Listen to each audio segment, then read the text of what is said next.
Assistiu Die My Love, Morra Amor, e não entendeu nada do que aconteceu? Ou até entendeu, mas ficou com algumas dúvidas? Jennifer Lawrence é maluca. Por que houve traição? O que era real e o que não era? Calma que tu tá no lugar certo, eu vou te explicar tudo aqui e agora. Só que antes de qualquer coisa, muito prazer, meu nome é Luiz. Sejam muito bem-vindos ao canal Influencine. Já aproveita e se inscreve aí embaixo, ativa as notificações para tu receber meu próximo vídeo. Deixa o like para esse vídeo alcançar mais pessoas. Compartilha com o teu amigo que morre por amor. E seja membro do canal, se tu puder e se quiser ajudar o canal a crescer cada vez mais. Sem mais conversa, vamos lá.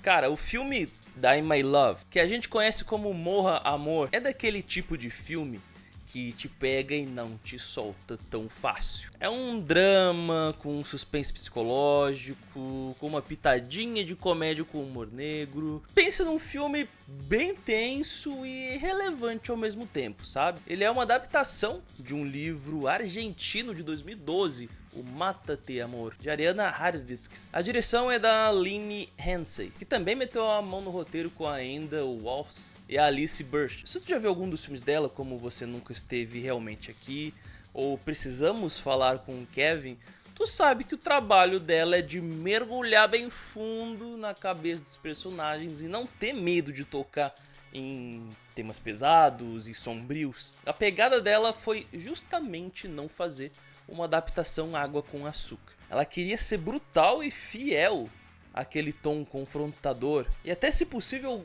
aquele toque grotesco que tem no livro original. O projeto ele só ganhou força porque o Martin Scorsese leu o livro, curtiu e mandou para Jennifer Lawrence. A produtora dela, a Excellent Cadaver, abraçou a causa e olha que moral, o filme estreou na competição principal do Festival de Cannes de 2025, concorrendo à Palma de Ouro. Se tu não tá ligado, o elenco aqui é de peso, tá? Tem a Jennifer Lawrence, que eu já falei, faz a Grace, mas também tem o Robert Pattinson e tem mais uns rostos conhecidos aí também. A história conta ali a crise da Grace e do Jackson, né? Eles se mudam de Nova York, indo pro interior de Montana, que é onde o Jackson cresceu.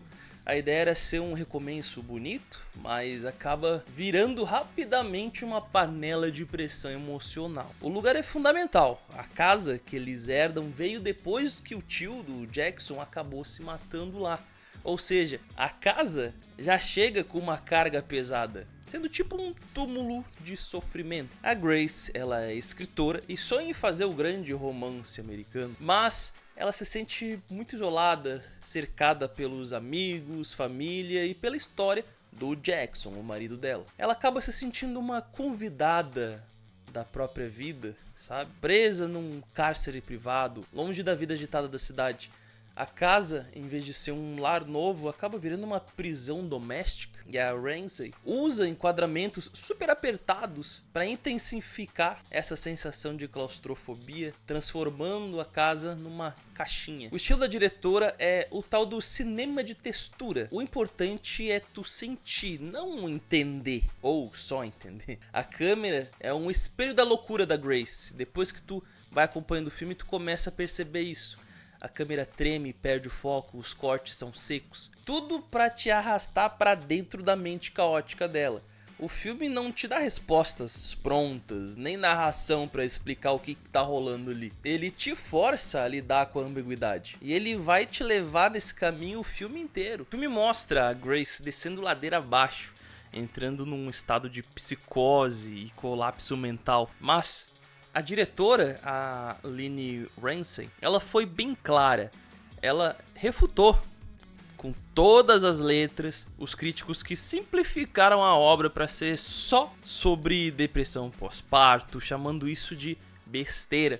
Para ela, o filme é sobre um declínio da saúde mental de uma pessoa, uma investigação do que acontece quando tu vive uma vida que não parece ser tua. E a crise dela tem várias frentes. Ela não consegue avançar no livro, e isso é um sintoma claro de que a ambição dela de escritora tá sendo sufocada em visibilidade social, porque tipo, o marido dela, a comunidade, até o caixa do mercado, todo mundo parece ignorar ela. No caso, ignorar ela como pessoa, ao invés de só como uma mãe, algo que ela nitidamente tá cansada de ser só uma mãe, não mais a Grace. Ela não lamenta o filho, que o filme deixa claro que ela ama demais, mas sim a perda de atenção e de quem ela era antes. Quando aquela cena que o leite materno vaza e cai em cima de uma tela de pintura ali, aquilo ali é uma simbologia perfeita.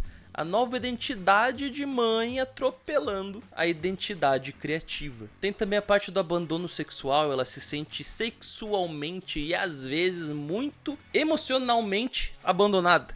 Ela sente que ela tá perdendo o seu valor como mulher, como esposa, como parceira, né? A falta de intimidade entre ela e o Jackson depois que o bebê nasce é um ponto crucial. Falando no Jackson, ou só Jack, como chamam ele é o tipo de cara que tem boas intenções, mas ele é cego, ele é um cara muito falho, ele é um pouco desligado também, ele não capta os sinais de alerta da Grace. As tentativas dele de consertar a situação são totalmente erradas. Ele tenta dar um jeito no casamento com coisas práticas, tipo reformar a casa, comprar um carro novo, só que isso só reforça a sensação da Grace de que a identidade anterior dela está sendo jogada fora e substituída por uma função que seria a mãe dona de casa. O filme sugere que o amor deles é profundo, até porque tem bastante cenas bem sexuais, mas não consegue sobreviver a essa nova forma de vida, criando um ciclo de caos, onde eles se perdem de uma forma de destruição mútua. Mas, o Jackson, ele não é o vilão aqui, tá? Ele tem empatia, se esforça para controlar a situação, chega até a ter crise de ansiedade quando as coisas saem do controle. A relação é incrivelmente romântica nas formas difíceis, digamos assim, porque, de um jeito bizarro, eles se entendem muito bem. Os dois têm ali uma conexão, as brincadeiras deles e tal. Apesar disso, a crise explode com a infidelidade. Tudo indica que o Jackson foi o primeiro a trair no relacionamento. Isso se dá ao momento de que a Grace acaba achando camisinhas no porta-luvas. A Grace, desesperada para se sentir vista, né? Tem um caso com o vizinho Carl. As cenas com o Carl, tipo que ele corta o lábio com uma faca, são delírios e fantasias, tá? Fica claro quando ela encontra o Carl de verdade que não tem corte do lábio, se tu prestar atenção.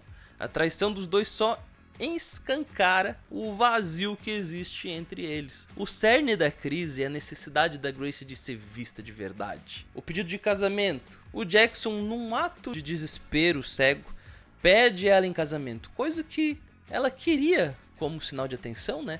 Mas depois ele usa isso para internar ela num hospital psiquiátrico. Por mais estúpido que isso pareça, o pedido não é só burro, mas sim o que ela desejava para se sentir próxima dele. Aquela parte da piscina, na festa, quando a Grace tira a roupa e pula na piscina, ela tá buscando ser vista como um objeto sexual ou simplesmente por ela mesma. Ela queria que o Jackson tirasse a roupa e pulasse junto, mas ele fica travado, com medo do que os outros iam pensar. O filme usa alguns truques de narração não confiáveis, tu deve ter percebido isso. A Grace, ela tem alucinações bem elaboradas aqui e sequência de sonhos que são uma imagem visual do que ela pode estar sentindo ou fantasiando.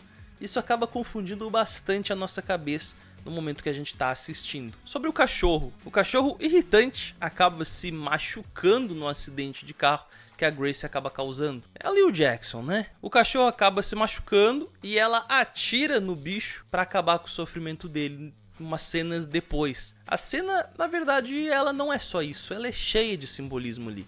Quando ela pede pro Jack sacrificar ele, na verdade ela tá falando dela mesma, pedindo pro Jack acabar com o sofrimento dela e com aquela situação infeliz. É como se fosse: termina o nosso relacionamento que eu não aguento mais. Algo que ela não conseguia fazer. Sobre o cavalo. O cavalo, ele representa a liberdade e o espírito da Grace. O Jackson atropelar o cavalo é interpretado como se ele estivesse esmagando o espírito da esposa dele. Até depois aparece o cavalo machucado na cara, né? E ela também. Parte da mata queimada. A Grace destrói as páginas do romance dela. Isso sela o fim da aspiração artística dela e a destruição final de quem é ela naquele ambiente doméstico. Temos um easter egg bem escondidinho numa música que foi jogada na tela. Se tu não te ligou, a trilha sonora é um elemento chave, especialmente na música In Spite of Ourselves, do John Pride. Eu não sei se era dele mesmo ou se era um cover,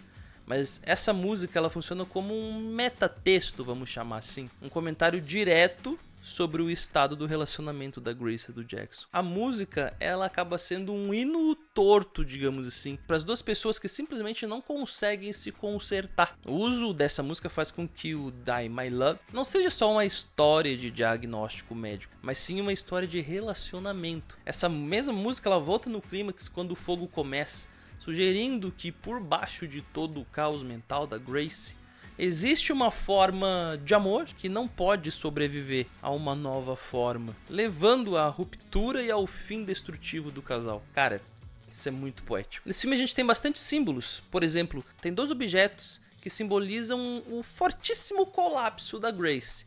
O primeiro é o bolo azul. Esse objeto, que normalmente representa estabilidade e festa, é meio subversivo. Ele marca a volta para um lar, só que, na verdade, acaba apagando a Grace. Porque é sobre estar celebrando uma ordem doméstica já pronta, sem a participação dela. E negando a identidade que ela tinha. Porque ali tá tudo mudado. Por isso que até ela para e fica olhando assim depois. Em segundo lugar, o manuscrito queimado. A Grace queimar o romance dela é um ato explícito de metalinguagem.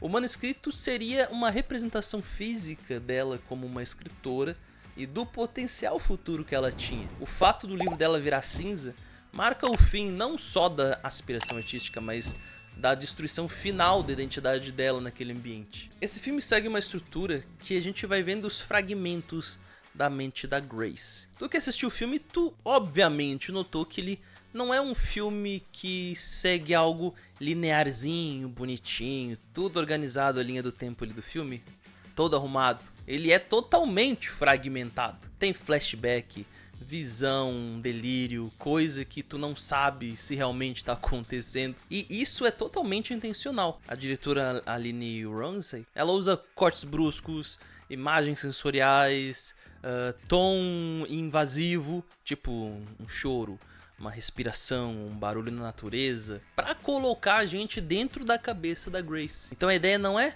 só a gente tá assistindo de fora, é tá ali, presenciando junto. É tipo assim, não é um filme que tu entende primeiro e sente depois.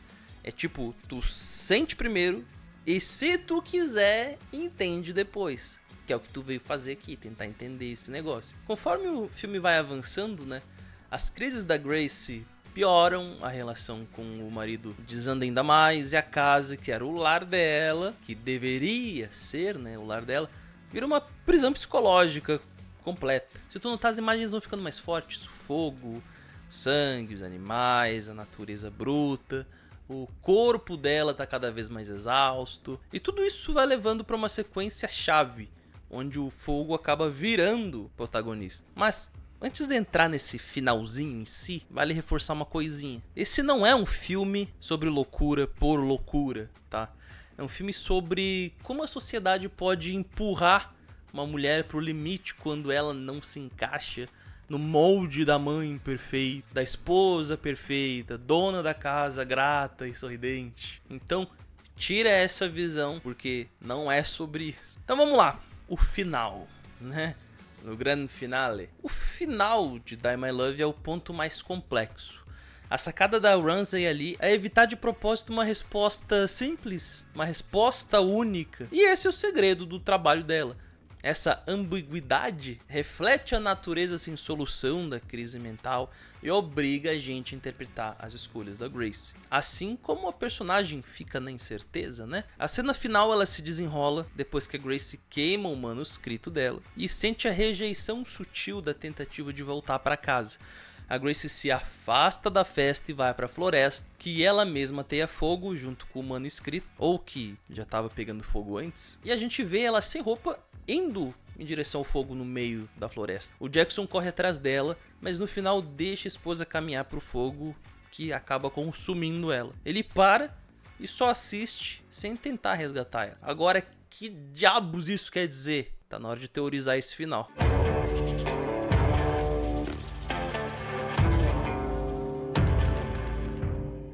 Eu tenho 3 teorias sobre aquele final ali. A primeira seria a morte literal, né? Eu imagino que essa primeira teoria, ela se mata mesmo ao entrar ali nas chamas. Meu argumento é que ela caminha para o fogo declarando com essa ação que ela não pode viver essa vida mais. Esse contexto, a autodestruição, é vista como um ato máximo de autonomia, a única forma de ser totalmente livre da prisão doméstica e da pressão social que acabaram apagando ela. O Jackson, ao parar de correr, ele acaba aceitando a perda da decisão final dela. Essa é uma visão de um desfecho onde a morte física seria o ponto final da destruição dela como pessoa, da identidade dela, né? Depois, a minha segunda teoria seria da morte simbólica, a consumação da psicose, né? Eu interpreto esse final como se fosse um final mais simbólico. O fogo não seria um incêndio de verdade, mas uma imagem da mente em crise da Grace. Nessa visão, o fogo pode acabar representando o caos destrutivo, a ansiedade, a depressão pós-parto, descrito até como algo